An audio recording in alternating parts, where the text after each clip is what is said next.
자, 저희는 우리 마태복음 이제 7장, 우리 산상수훈 마지막 시간을 한번 가져보려고 합니다. 우리 5장 8복에서 시작해서 우리 6장, 오늘 7장까지 이렇게 오게 되었는데요. 혹시 뭔 말인지 기억이 안 나시는 분은 저희 홈페이지 들어가셔서 유튜브에 올려놓은 말씀들을 한 번 더 들어봐 주시면 감사하겠습니다. 여러분 좀 길지만 한번 읽어보려고 해요. 천천히. 여러분 이 7장의 말씀은 사실은 뭐 각계전투 같아요. 이 말씀 왜 이렇게 뚝뚝뚝뚝뚝 다 떨어져 있지 하지만 뭔가 의미가 있으니 우리 주님이 말씀하시지 않았겠습니까? 자, 다 아시는 말씀이지만 우리 7장 1절부터 우리 20절까지 제가 이미 21절에서 28절은 설교를 했지요. 27절까지 우리 나같이 1절부터 같이 한번 교도하시겠습니다. 비판을 받지 아니하려거든 비판하지 말라. 너희를 비판하는 그 비판으로 너희가 비판을 받을 것이요 너희의 행하는 그의 행하는 너희가 행하는 받을 것이니라. 어찌하여 형제의 눈 속에 있는 티는 보고 너의 눈 속에 있는 들보는 깨닫지 못하느냐. 보라, 내 눈 속에 들보가 있는데 어찌하여 형제에게 말하느냐. 나도 내 눈 속에 있는 들보에게 하라. 외식하는 자여, 먼저 내 눈 속에 있는 들보를 빼어라. 그 후에야 밝히 보고 형제의 눈 속에서 티를 빼리라.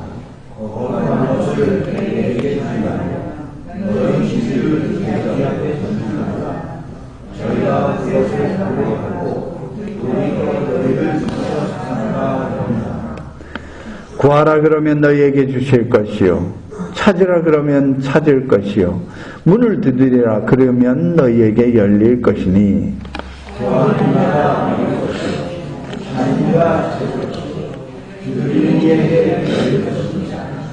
너희 중에 누가 아들이 떡을 달라 하면 돌을 주며 생선을 달라 하면 밤을 줄 사람이 있겠느냐. 너희가 악한 자라도 좋은 것으로 자식에게 줄 줄 알거든 하물며 하늘에 계신 너희 아버지께서 구하는 자에게 좋은 것으로 주시지 않겠느냐. 그러면 무엇이든 나에게 너희도 나는 부족하 이것이 율법이요. 좁은 문으로 들어가라. 멸망으로 인도하는 문은 크고 그 길이 넓어 그리로 들어가는 자가 많고 생명으로 인도하는 문은 좁고 길이 협착하여 찾는 거짓 선지자들을 삼가라. 양의 옷을 입고 너희에게 나오나 속에는 노작질하는 일이라. 그를 알지 가시나무에서 또는 엉겅퀴에서 나무가 나느냐. 이와 같이 좋은 나무마다 아름다운 열매를 맺고 못된 나무가 나쁜 열매를 맺나니. 좋은 나무가 나쁜 열매를 맺을 수 없고 못된 나무가 아름다운 열매를 맺을 수 없으며 아름다운 열매를 맺지 아니하는 나무마다 찍혀 불에 던지우니라. 여러분 그들의 열매로 그들을 알리라. 아멘. 여러분 오늘은 여기까지 있는 말씀입니다. 여러분 우리 이 마태복음의 말씀 여러분 지금 7장까지잖아요. 여러분이 이미 다 아는 거 한번 살짝 정리해 볼까요? 우리 마태복음 1장은 예수님 족보죠. 그리고 예수님 탄생. 2장도 예수님 탄생. 그게 너무 쉽게 이야기합니다. 그러면서 탄생했는데 곧바로 30년이 지나서 3장에 가서는 예수님이 세례받는 장면이 나와요. 여러분 이 세례받는 것도 얼마나 중요한 건지 몰라요. 그래서 그 세례받는 사역을 하면서 세례를 받은 다음에 뭘 하죠? 이제 예수님이 사역을 시작하시잖아요. 첫 번째 사역. 그 세례받은 다음에 제가 이번 몇 달 동안 얘기한 것 중에 회개하라 천국이 가까웠다는 말씀, 이미 세례 요한이 했던 그 말씀을 예수님도 똑같이 하시면서 사역을 시작하세요. 그리고 나서 4장에 뭐가 나옵니까? 마귀에게 시험받는 장면이 나오죠. 그리고 이제 여러분이 이 마태복음 전반부 1장부터 10장까지 전체의 포인트는 어디에 있냐면 4장 마지막에 나와요. 그리고 그 4장 마지막이 결론이 어디냐? 10장에 가서 결론이 나요. 그래서 4장 마지막부터 10장 초반까지 그 일들을 하시기 위해서 준비 작업으로 5장, 6장, 7장, 산상수, 8장, 9장 예수님의 능력과 말씀으로 이스라엘 전체를 뒤집어 놓으세요. 그리고 결론으로 10장에 가요. 여러분 10장이 뭔지 아세요? 10장 예수님의 12명의 제자를 부르는 장면이 나와요. 4장 마지막에 누구를 불렀냐면 베드로와 안드레, 야고보, 요한을 부르시고 10장에 가서는 저와 여러분이 아는 그때는 가룟 유다가 포함된 10명의 제자예요. 여러분 예수님이 이 땅에 오셔서 많은 사역을 하셨잖아요. 교육도 하시고 병도 고치시고 복음도 전하시고 많은 사역을 하셨는데 결론적으로 그거를 누구에게 보여주고 누구를 가르치기 위한 것이었을까요? 십자가에 못 박아라 이랬던 군중들 무리들에게 하신 말씀일까요? 제자들이에요. 제자들. 저희 교회 표요가 영혼을 구원하여 제자 삼는 교회잖아요. 이 제자 삼는 교회가 뭐냐면 바로 예수님이 이 땅에 오셔서 하신 일이고 각 교회가 사도행전에서 사도 바울과 12명의 제자가 무엇을 했어요? 제자를 교회를 세워서 제자를 그 교회에다가 파송하고 그 교회가 성장해 가면 그 옆에 교회를 그래서 뭐 한다고요? 땅끝까지 이르러 내 증인이 되라는 그 말씀. 그 증인이 뭐냐? 지금 여러분 저와 표현을 할 때 쓰는 제자거든요. 자, 그 이야기는 또 나중에 얘기하고요. 오늘은 바로 그 제자를 부르시는 그 과정 속에서 무엇이 중요했냐? 제자들의 삶을 이야기하신 거예요. 즉, 갑자기 불신자가 성도가 돼가지고 이렇게 돼서 뿅 하고 끝나는 게 아닙니다. 여러분, 노방전도 같은 경우에는 나가서 생판 모르는 사람 전도해가지고 이 사람을 이렇게 해서 교회를 갈 수 있다, 예수 믿읍시다, 영접기도, 응답기도 하십시다, 이렇게 하잖아요. 대한민국 30년 동안 그렇게 해서 응답받은 사람의 숫자가 여러분 몇 명인 줄 아세요? 어떤 분이 진짜 그 통계를 어떻게 냈는지는 모르겠는데 30년, 40년 동안 노방전도에서 예수 믿겠다고 결신한 결신자의 숫자가 5천만 명이 넘습니다. 대한민국 사람들 다 전도했어요. 이 말이 뭘까요? 여러분 오늘 우리 말씀도 마찬가지고 열매를 안다 그랬잖아요. 좋은 나무에서 좋은 열매, 나쁜 나무에 나쁜 열매. 너의 삶 속에서 어떤 열매로 하나님께 영광을 돌리냐예요. 백집사님 기도하시고 금요기도회 때 말씀 전했던 것처럼 이삭이 하나님께 영광을 돌리지 않고 이삭의 삶을 보았던 그 아래에 있는 왕들과 그 백성들이 이삭 너와 함께 하시는 하나님을 우리가 보았다. 하나님께서 이삭 너와 함께 하시는 것을 우리가 보았다. 라는 표현이 여러분 뭐죠? 마태복음 5장 16절에 벌써 이야기 드렸습니다. 너희의 착한 행실을 보고 그들이 하나님께 영광을 돌리게 하라. 이 말씀을 하셨잖아요. 우리는 예배를 드리고요. 우리는 그 예배의 중심에서 삶을 살아낼 때 주변에서 너가 믿는 예수 그리스도, 너희 교회가 믿는 예수 그리스도, 그분이 진짜인 것 같다라는 고백으로 우리가 하나님께 영광을 돌리는 삶, 우리 교회가 하나님께 영광이 되는 삶, 이게 바로 주님께서 말씀하시는 말씀의 포인트가 아닌가 싶습니다. 여러분 다시 한번 이렇게 말씀을 보면 일단은 들어가면 우리 지금 이야기가 쭉 나왔습니다. 자, 그 다음에 5장, 이제 우리가 잘 아시는 팔복을 시작으로 해서, 여러분 제가 그랬죠. 팔복은 이 모든 마태복음 5장, 6장, 7장 산상수훈의 서론이고, 그리고 21절부터 27절까지의 말씀이 결론이고, 그 가운데 있는 중간에 있는 말씀이 본론이라고 했고, 그 본론 중에 마지막인 오늘 말씀을 하는데요. 여러분 8번 말씀하신 다음에 이제 본론으로 뭘 얘기하셨죠? 제가 이렇게 하면 8, 6, 3일 8복을 말씀하신 다음에 6가지 이스라엘 백성들이 알고 있었던 사실, 그러나 하나님의 진실은 달랐다는 사실, 6가지 반제 기억하시죠? 옛날에 모세는 이렇게 얘기했으나 나는 그렇지 아니하니 하면서 했던 말씀들. 그리고 3가지 뭐죠? 이스라엘 백성들이 경건이라고 했던 구제와 금식과 기도에 대한 이야기를 이야기하시면서 참된 경건이 무엇이냐라고 말씀하면서 1, 8, 6, 3, 1, 1이 뭐였죠? 하나님 앞에서 살아가는 거예요. 수백 수천 명이 있는 다른 사람들의 눈이 아니라 바로 하나님 앞에서 코란데요. In front of God. 하나님 앞에서 나의 삶과 신앙이 하나가 되는 삶으로 살아가. 이게 이제 6장 마지막까지 결론이었어요. 팔복에서 6가지 반제, 3가지 경건, 그리고 하나님 앞에서 나의 중심이, 신앙과 삶이 일치가 되는. 그래서 8, 6, 3일이라고 제가 그렇게 이름 붙였습니다. 그러면서 이제 7장이 왔어요. 근데 이 7장의 말씀은 서로 연관 짓기가 힘들어요. 그냥 다 각계 전투 같아요. 요 말씀 따로, 요 말씀 따로, 요 말씀 따로. 아닙니다.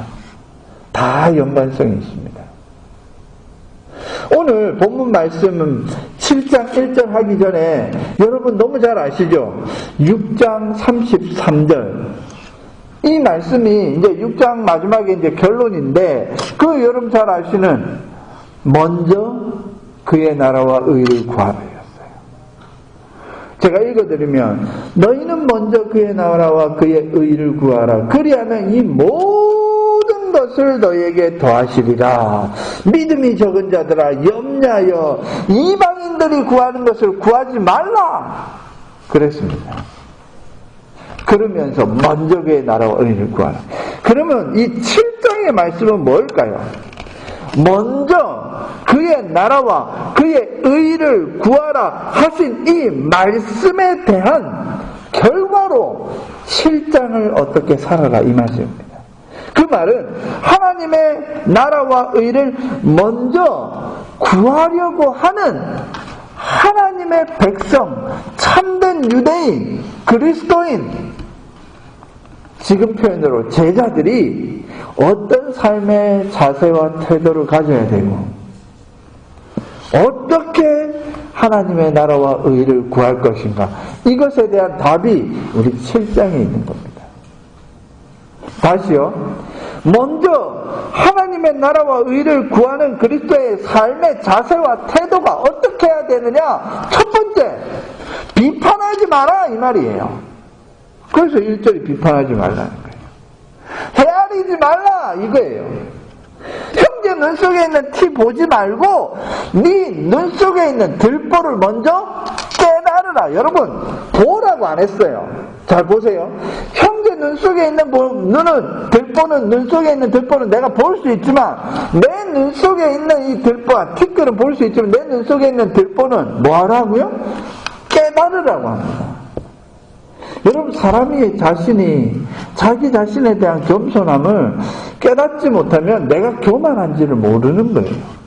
내가 어리석은지를 모르는 거예요. 내가 완악하고 내가 죄인인지를 몰라요. 그 모르는 사람들이 어떻게 먼저 그의 나라와 의를 구하겠어요? 내 나라와 내 의를 먼저 구하지. 하나님을 먼저 구하는 게 아니라 나의 영광을 위하여. 그게 지금 계속 나오는 거예요. 그 논리로 나오는 겁니다. 즉, 하나님의 나라와 의를 위하여 진정한 하나님의 백성으로 살아가기 위해서 첫 번째는 뭐냐면 타인에 대한 인식과 의식 자체가 바뀌어야 돼요. 그래서 이미 6장에서 얘기했던 걸 기억해 보세요.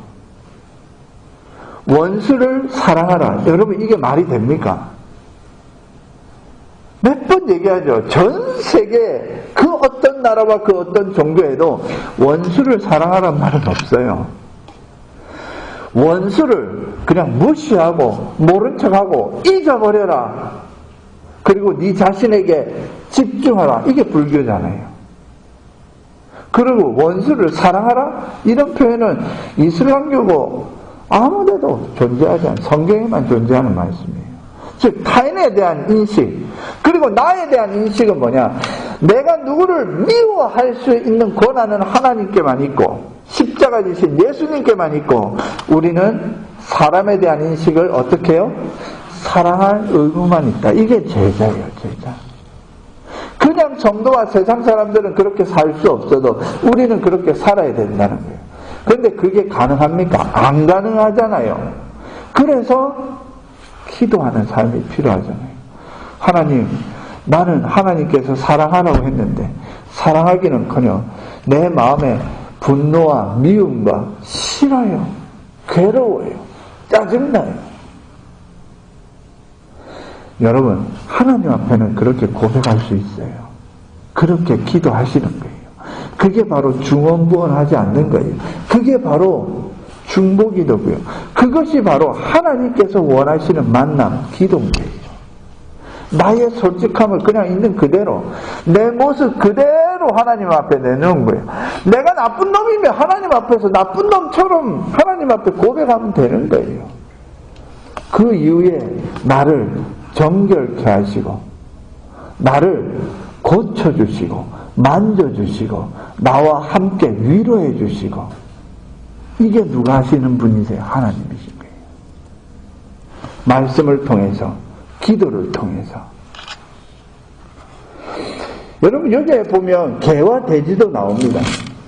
아니 갑자기 왜 개와 돼지가 나오냐? 지금은 개하면 저는 미국의 사람들 중에 개를 정말로 사람보다 더 사랑하더라고요. 너무나 좋아해요. 우리 애견샵 하신 집사님 아시겠지만 이 개는 정말로 사람에게 대단하더라고요. 제가 아는 분은 이제 그분은 부자긴 부자인데 개가 암이 걸렸어요. 수술하는데 26,000불 쓰셨대요. 그때 제가 1년에 25,000불 벌 텐데 개 수술한다고 2달 동안 26,000불을 쓰셨대요. 그래놓고 결국 수술한 것이 성공하지 못해서 죽는데 장례식 비용으로 또 5,000불 또 썼대요. 2달 동안. 그거 보면서 제가 말을 못하겠더라고요. 이따만한 개도 아니고요. 이만한 개였어요. 그런데 성경에 보면 개와 돼지인데 여러분 지금은 21세기에는 이 개가 완전하게 사람과 같이 살아가는 반려동물로서 여러분 가족같이 되는 것은 저도 인정합니다만 이 성경에 나올 때 개는요 이방인의 동물이에요. 절대로 유대인과 같이 살 수 없는 동물이고요. 두 번째 돼지는요 여러분 알다시피 부정한 동물의 대표잖아요. 소나 양은 염소는 먹어도 뭐죠? 개와 돼지나 이런 거는 이스라엘 백성 먹지 않고 지금 누가 먹어요? 다른 종교들에서 먹는 동물이 됐잖아요. 그래서 여기에 개와 돼지라는 개념의 의미는요 이방인의 동물이라는 표현을 써요. 즉 유대인 하나님의 백성 안에는 들어올 수 없는데 그들에게는 뭐도 주지 말라고요? 진주를 던지. 아니 개와 돼지가 진주 먹는 거 보셨어요 여러분? 저도 어릴 때 집에서 돼지 키워봤어요. 여러분 돼지 혹시 키워보신 적 있으세요? 돼지는요 진짜 아무거나 다 먹습니다. 제가 아무거나 다 먹다니까 여러분이 상상이 안 되죠. 여러분 상추 썩은 거 줘도 먹고요. 그 다음에 지렁이나 하물며 깨구리를 잡아서 던져줘도 있잖아요. 돼지들 다 먹습니다. 정말로 못 먹는 거 없어요. 잡식성입니다. 사람이 먹는, 여러분 옛날에 가난할 때는 사람이 먹고 남은 잔반이 지금처럼 많지 않잖아요. 거의 다 끌고 먹고, 신내가 나더라도 섞어서 부글부글 끓여서 간장 넣어서 식초 넣어서 먹고 이랬으니까 그런 돼지 줄 게 별로 없는데 돼지 키울 때 어떻게 하냐. 식당에 가가지고 잔반 처리된 거 주고, 그게 제 할 일이었거든요. 그 다음에 산속에 올라가서 먹을 수 있는 풀이나 또 배추밭이나 이런 데 가갖고 버리는 것들 모아갖고 이게 닭들한테 주고, 그 다음에 남는 것들은 돼지한테 주고 이랬었어요. 모자르면 뭐 해요? 뱀 잡고, 지렁이 잡고, 개구리 잡고, 별거 다 잡아서 닭 주고, 개구리. 여러분, 닭도 진짜 잘 먹습니다. 닭이 제일 맛있어 먹는 게 개구리거든요. 그런데, 여러분, 여기 개에게, 거룩한 것을 개에게, 진주를 돼지에게 주지 말라. 이 말씀은 뭘까요? 진짜 거룩한 것이나 진주는 걔네들한테 줄 수 있고 줘본 적도 없는 것들이에요. 그래서 이 말씀은 뭘까요? 여러분, 하나님의 진리의 말씀은요, 하나님의 진리의 말씀은 이방인들이 들어봐야 뭐가 된다고요? 진리를 이해를 못해요. 진리를 이해를 못하면 뭐 할까요? 오해를 해요. 진리를 오해하면 진리를 변질시켜요. 진리를 변질시키면 나중에 결국에는요, 하나님의 본래의 뜻은 없어지고 왜곡된 사실만이 진짜인 것처럼 오해를 해요. 여러분, 제가 전도해 봤어요. 전도했더니 할머니가 자기가 교회는 나가고 싶은데 교회는 못 나가겠대요. 왜요? 참 나는 예쁜 옷이 없어. 내가 가난하고 오래돼서 옛날 옷밖에 없어서 냄새나는 옷밖에 없어갖고 교회에 입고 갈 옷이 없어. 그래서 제가 왜 교회에 입고 갈 옷이 중요하다고 생각하세요? 할머니 그랬더니 뭐라는 줄 아세요? 교회 가는 사람들 봐봐. 전부 다 삐까 번쩍하게 다니는데 나는 그렇게 갈 수가 없어. 언제부터 교회가 삐까번쩍한 옷을 입고 가야 된 곳으로 변질이 됐습니다. 그분 아직 교회 평생 다녀보지 못한 70대 할머니셨어요. 제가 20대 때 전도를 했는데 이 할머니가 결국에 그 표현을 대화를 하면서 제가 충격에 충격을 받았어요. 세상 사람들은 진리를 잘못 알고 있구나. 이것을 가장 많이 활용하는 데가 이단이고, 이재록이든 통일교든 신천지든 다 이런 식으로 진리를 왜곡해요. 거룩한 하나님의 말씀의 진리를 돼지와 개에게 던져서, 진주를 던져서, 하나님의 예수 그리스도를 던져서 의미가 없는 거예요. 결국에는 어떻게 했냐? 먼저 그의 나라와 의를 구하는 저와 여러분들이 이 진리와 거룩한 진주를 어떻게 사용하는 것을 보여주어야 개와 돼지들이 이게 아니구나 생각하게 된다는 겁니다. 다시 한번 보십시오. 거룩한 것을 개에게 주지 말며 너희 진주를 돼지 앞에 던지지 말라. 저희가 그것을 발로 밟고 돌이켜 너희를 찢어 상할까 하느라. 여러분, 개하고 돼지는 저쪽에 있는데 우리한테 왜 와요? 즉 잘못된 정보와 잘못된 진리와 왜곡된 말씀으로 인해서 우리들이, 교회가, 진짜 성도들이 피해를 보고 어려움 당하고, 우리는 아니야 라고 해도 니네는 그렇잖아. 우리는 하나님 앞에 진실한 기독교인인데 세상 사람들은 개독교인이라고 하잖아요. 어디에서 바뀌었을까요? 그래서 우리의 삶이 중요한 겁니다. 먼저 그의 나라와 의를 구하는 삶으로 살아가야지만 하나님께서 정말로 진리를 진리답게, 그 말을 교회가 교회답게 되는 게 뭐예요? 진리가 진리다워지는 거예요. 교회가, 성도가 성도다워지는 것이 예수 그리스도가 참 하나님이시구나 알게 되는 거예요. 바로 정말로 어떤 여집사님이, 제가 한국에 있을 때인데 부자예요.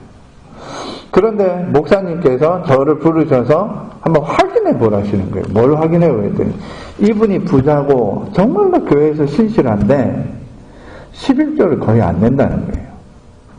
그리고 헌금도 너무나 작다는 거예요.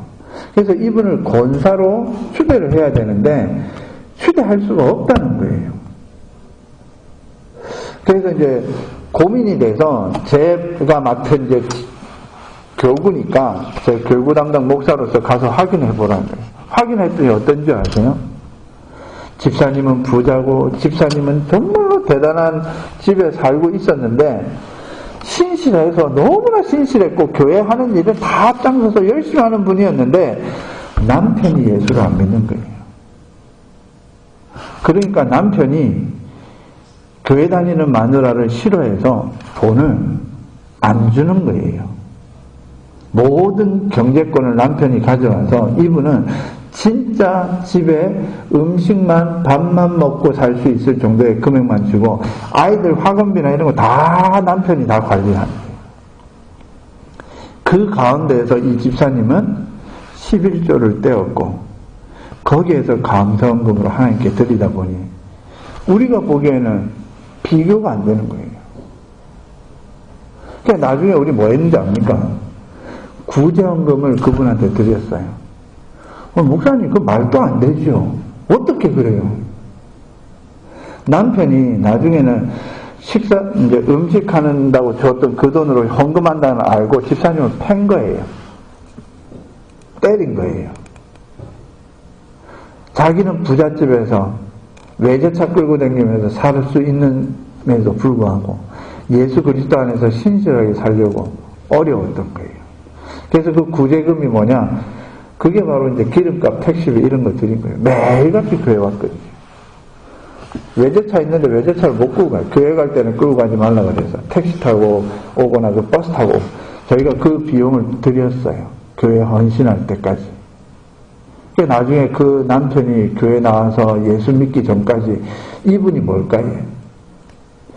여러분, 우리가 이런 부분에 대해서 사람을 겉과 속으로 판단하고 분별하면 거룩한 것을 진주를 품고 있을 하나님의 백성 유대인이 더럽고 추악한 개와 돼지가 될 수 있는 거예요.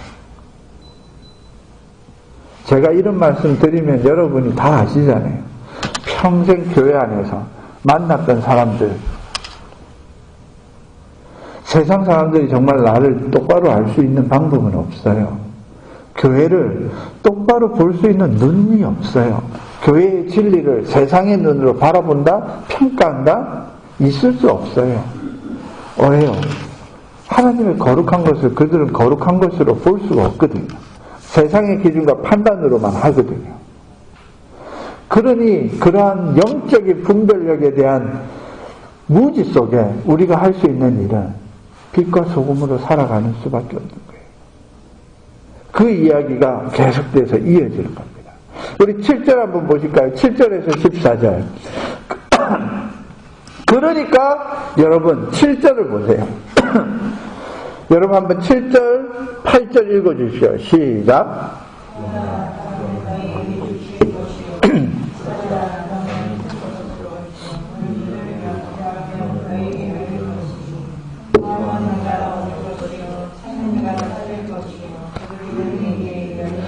여러분 제발요, 성경의 말씀의 진리의 말씀을 조금만 수박 겉핥기로 수박 겉을 먹는 것처럼 살지 마세요. 말씀은요. 여러분 수박 겉을 먹는 사람 아무도 없죠. 수박의 속을 먹어야 되잖아요.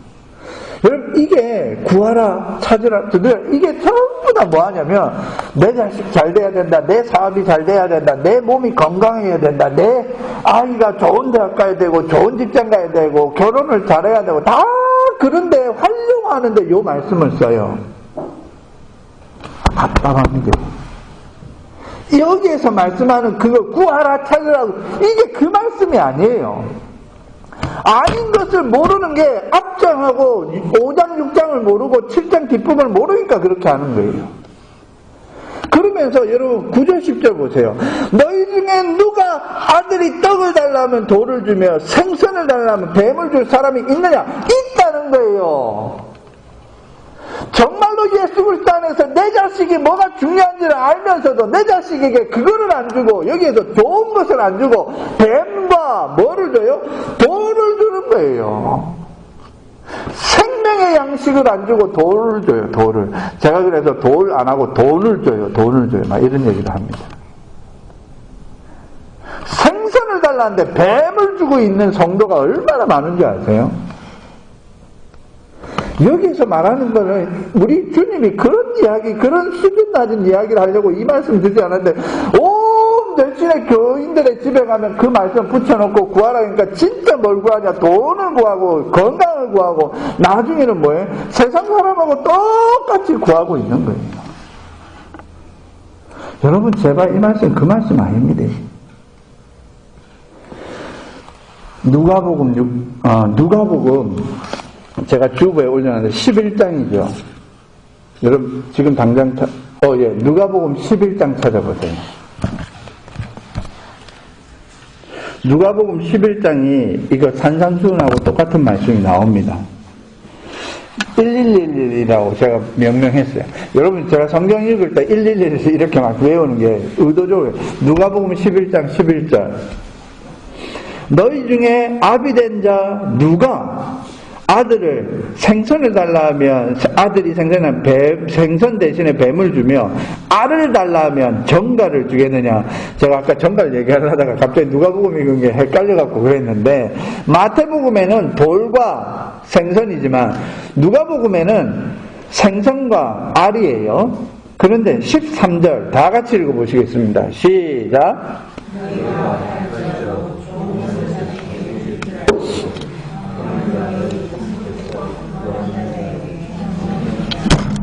이겁니다, 이거. 마태복음에는 좋은 것이라고 하니까 내 생각에 내가 이 땅 가운데 살아가면서 좋은 것이라고 상상하는 것을 하나님 주시옵소서 두들고 막 이렇게 하는데 예수님이 말씀하신 그 좋은 것은 그게 아닌 거예요. 성령입니다. 여러분 내 자식 키우면서 내 자식이 가장 좋은 게 뭘까요? 공부 잘하고 건강한 것일까요? 성령 충만 아니겠습니까?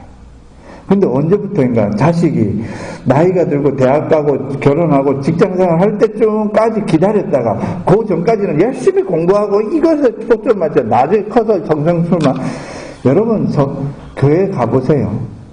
큰 교회 가보세요. 주일학교 아이들이 1000명이다가 갑자기 중고등부 때 한 500명 줄었다가 대학교 때는 한 300명 줄었다가 결혼할 때쯤 한 100명으로 줄어요. 이 900명 어디 갔어요? 이중인격 같은 기독교인들이 싫어서 나는 더 이상 예수 안 믿겠다고 나 자빠지는 거 아니에요? 이삭과 함께 하신 하나님을커녕 당신들과 함께 한 하나님 안 보인다는 거예요. 우리 교회 목사님, 우리 교회 집사님, 장로님 보는 게 없는 거예요. 여러분 그렇게 생각 안 드세요? 진짜 여러분의 자식들에게 떡하고 생선만 줬습니까? 아니면 돌하고 정갈과 뱀을 주셨습니까? 정말로 성경을 성경답게 해석을 못하고 제대로 적용하지 못하면 정말로 기복신앙이 뭔지를 제대로 합니다. 여러분 그러니까 2단, 3단 이런 것들이 설치고 딱 그래도 기독교인들이 그런갑다 하고 넘어가게 되잖아요. 절대로 그렇지 않습니다. 너희가 악한 자라도 좋은 것으로 자식에게 줄 거야 하물며 하늘에 계신 너희 아버지께서 구하는 자에게 좋은 것을 주시지 않게. 아싸 하나님께 구하란다, 좋은 것 주신단다, 그러면서 엉뚱한 거 구하지 마십시오. 주님께서 말씀하신 그 좋은 것은 이 누가가 확실하게 얘기합니다. 마태복음은 마태복음을 듣고 있는 사람들이 아니까 그런 표현을 쓰지 않았지만 누가복음은 누구에게 써요? 데오빌로라는 한 사람에게 썼으니까 이 인간이 유대인이 아니라 헬라인이잖아요. 그러니까 정확하게 찝어줘야 되겠다. 그래서 성령이라고 표현을 한 거예요. 여러분 꼭 기억하십시오. 그러면서 그 뒤에 말씀이 나오는 거예요. 우리가 아는 황금률이죠. 황금률. 여러분 이것 때문에 뭐 한국교회는 대접하는 은사, 저도 그런 부분에 있어서 너무 좋아라 합니다. 대접하는 은사. 저도 그 은사를 받았어요. 무조건 내 집에 와이프가 조금 때려보더라도 우리 집을 개방해서 우리 집 오세요. 제 마음이 그런 겁니다. 그런데 중요한 건 여기 한번 보세요. 여러분 이 황금률이라고 하는 마태복음 7장 12절의 말씀이 그 여러분이 알고 있는 그 황금률이 아니에요. 보세요. 무엇이든지 남에게 대접을 받고자 하는 대로 너희도 남을 대접하라. 이것이 율법이요 선지자니라. 여러분 많은 분들이요 대접이라는 것에 포인트를 둬서 진짜 대접을 뭘로 했냐면 호스피탈리티로 아는 거예요. 방금 제가 말한 거 우리 집 개방해서 막 하고 이게 아니에요 여러분. 이게 대접하는 은사고 이게 아니고요. 여기에서 가장 중요한 건 뭐냐면 율법과 선지자예요. 근데 율법과 선지자는 전부 다 부록으로 알아요. 뭐라고 하냐면 앞부분만 기억해요. 무엇이든지 남에게 대접을 받고자 하는 대로. 여러분 남에게 대접을 받고자 하는 대로 너희도 남을 대접하라. 이것처럼 약실하고 계산적이고 정말로 못된 게 어딨어요. 내가 예를 들어서 우리 장로님 우리 집에 초대해서 맛있는 거를 대접해. 근데 나는 속으로 장로님이 나를 대접할 거를 기대하고 나는 소고기 했으니 이제 장로님은 나에게 소고기가 아니라 한우를 대접하겠지. 뭐 일본식 와규를 대접하겠지. 이런 마음으로 대접하는 거예요. 여러분 우리 성경이 그렇게 수준 낮은 성경이 아니에요. 여기에 포인트는요, 대접을 하는 사람이든 대접을 받는 사람이든 뭘 하라고요? 하나님의 말씀, 달고 오묘한 그 말씀 안에서 나누는 삶을 얘기하는 거예요. 이 삶을 제대로 사신 분들이 누구냐? 초대교회잖아요. 예수님 당시 때도 이렇게 못 살았어요. 왜? 성령님의 역사로 감화감동 받지 못했거든요. 여러분 나중에 잘 보세요.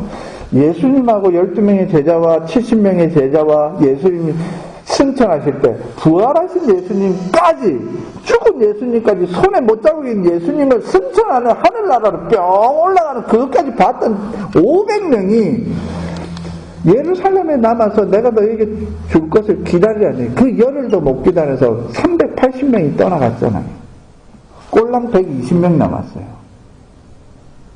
그런데 그 120명이 성령 충만하자마자 베드로가 설교하자마자 5,000명이 회개하고 3,000명이 변화를 받고 세상이 뒤집어 엎어지잖아요. 그럼 예수님의 능력보다 베드로의 능력이 더 많은 거예요?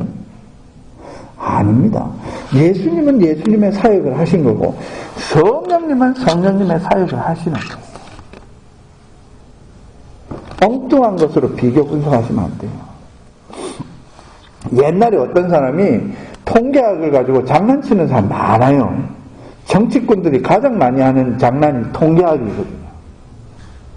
어떤 교수님이 발표를 할 때 제가 그때 대학생 때 질문해서 교수님이 당황해서 발표를 끝한 적이 있어요. 이혼율에 대한 이야기를 하셨어요. 올해 우리 대한민국에서 그때가 저 보세요. 대학생 때니까 1980년대, 90년대잖아요. 그때 대학생 저도 알고 있는데 이 사람이 장난을 치대 뭐라 하냐. 여러분 이번에 결혼한 사람이 올해 3,000쌍이 올해 8월 달에 결혼을 했습니다. 야 여러분 그런데 이혼이 얼마나 됐는지 아세요? 이번 달에 이혼이 3,000명이 또 이혼을 했다는 거예요. 1,500명. 그래서 이렇게 하면서 뭐라고 얘기하냐면, 여러분, 3,000명인데 이혼이 1,500명이니까 50%가 지금 이혼하고 있다는 거예요. 그래서 제가 손을 들어서 이야기했어요. 아니, 결혼한 거는 이해가 되는데요. 이혼한 거는 그 3,000명 중에서 1,500명이 이혼한 겁니까? 이랬더니, 아니요. 그냥 우리 통계에서 이혼한 사람. 그러면 말이 안 되죠. 이랬어요. 여러분 제 말씀이 무슨 말씀인지 알겠습니까? 결혼은요 한 사람은 있지만 1,500명이 이혼했다는 것은 결혼한 사람이 1,500명이 이혼했으면 50%나 이혼율이라 할 수 있지만 결혼한 3,000명하고 이혼한 1,500명은 전혀 비교하고 분석 자체가 다르잖아요. 젊은 아이들이 3,000명이 결혼했을지언정 이혼은요 20대부터 100살까지 결혼해 있는 사람들 중에서 이혼한 거잖아요. 그러니까 진짜 이혼율은 그때 10%도 안 됐대였어요. 그런데 50%다 60%다 그래서 결혼을 해야 된다 만다 이런 얘기. 제가 통계학 가지고 장난치는 그런 내용은 그때 배운 게 있어서 질문했다가 이분이 나중에 발표를 못하고 가셨어요. 제가 왜 이야기를 하냐면요 비교할 수 있는 걸 비교해야 돼요. 하나님의 진리와 성도의 삶은 세상 사람들의 말과 진리 속에 포함되어 있지 않고 우리는 우리의 진리와 우리의 믿음 안에서 살아가야 돼요. 그런데 이러한 삶이 되지 못하면 우리 자신이 뭐가 돼요? 정말로 죄송하지만 이방인의 동물이 되는 거예요. 이방 사람들이 가는 거예요. 그래서 주님께서 기도하는데 중언부언하지 말라 이러면서 너희 하나님은 너희 구할 걸 다 하신다 하면서 뒤에 뭐래요? 이것은 이방인들이 구하는 것이니 너희는 하지 말라라고 하잖아요. 그리고 개와 돼지는요 이방인들이 키우는 동물이었다고 얘기 드렸잖아요. 그러면서 여기에서 13절 보세요. 그러니까 좁은 문으로 들어가라. 이제 이 말씀이 뭔 말씀인지 이해가 되십니까?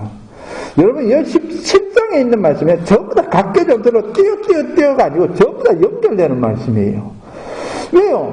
생명으로 들어가는 문은 좁고 길이 협착하여 찾는 이가 적지만 멸망으로 인다는 문은 넓고 그리로 들어가는 자가 많은데 그 들어가는 자가 많은 그 가운데 누구도 포함된다고요? 유대인 너희들도 포함된다고 얘기하시는 거예요. 지금은 우리 성도들도 그렇게 살고 있지 않느냐 이거예요. 누구나 가고 세상 멸망으로 인도하는 그 길을 누구나 다 가니까 나도 따라가고 있지 않는가? 나도 그렇게 생각하고 있지 않는가? 나도 그렇게 성도로서 세상처럼 살아가고 있는 것이 아닌가? 아니면 정말로 좁고 찾는 이가 별로 안 된다는데 또 길도 협착하다는데 굳이 내가 그 길로 가느냐? 근데 그 길로 가야 되는데 왜? 그 길이 생명길이니까요.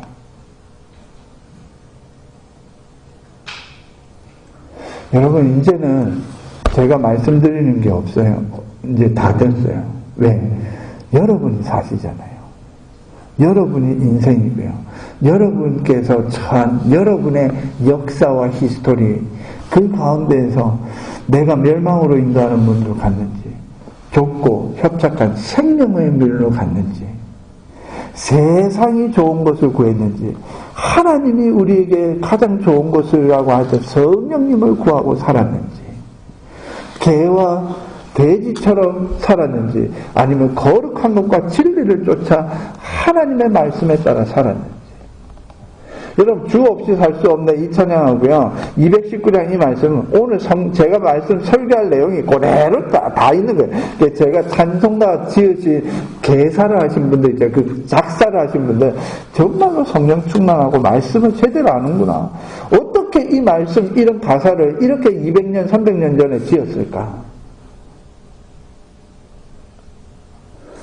그래서 결론입니다. 여러분 성령의 사랑, 성령의 충만한 것 여러분 그것이 곧 하나님 보시기에 좋은 것이요 우리 성도들 보는 것에 좋은 것인 것이 되어야 될 줄로 믿습니다. 포인트는요 남을 대접하는 그 포인트가 먹고 마시는 거로 포인트가 아니라 뭐에 대해 있어요? 하나님의 율법과 선지자이기 때문에 너희가 그 율법과 선지자, 즉 구약에 있는 그 말씀의 본질을 깨달아야 된다. 그 본질을 다시 한번 회복시키는 뭐였죠? 863일 팔복과 6가지 반제와 3가지 경건의 의미 이게 율법과 선지자라는 걸 너희가 똑바로 알아야 돼. 다시 한번 재강조하시는 거예요. 그 다음에 이제 다시 15절로 갑니다. 거짓 선지자들을 상대하라. 여러분, 제가 지금 설교하면서 했던 게 바로 이 거짓 선지자잖아요. 양의 옷을 입고 너희에게, 양의 옷을 입고 온대요. 유대인처럼 오고요, 성도처럼 오고요, 목사처럼 오고요, 좋은 교회처럼 포장해서 와서 우리를 노략질해가요.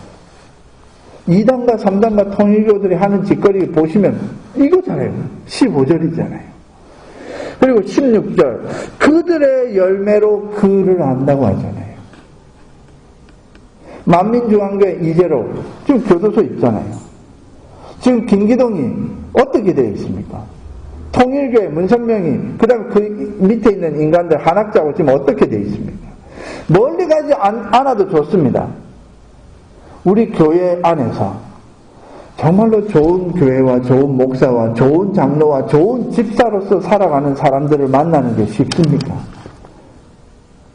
제가 그때 아이들 이제 새로운 개학할 때 그런 얘기 드렸죠.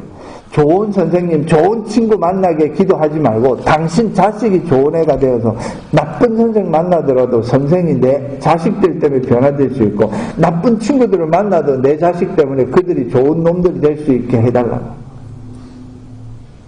여러분, 우리가 기도할 때에 포인트만 놓치면 안 돼요.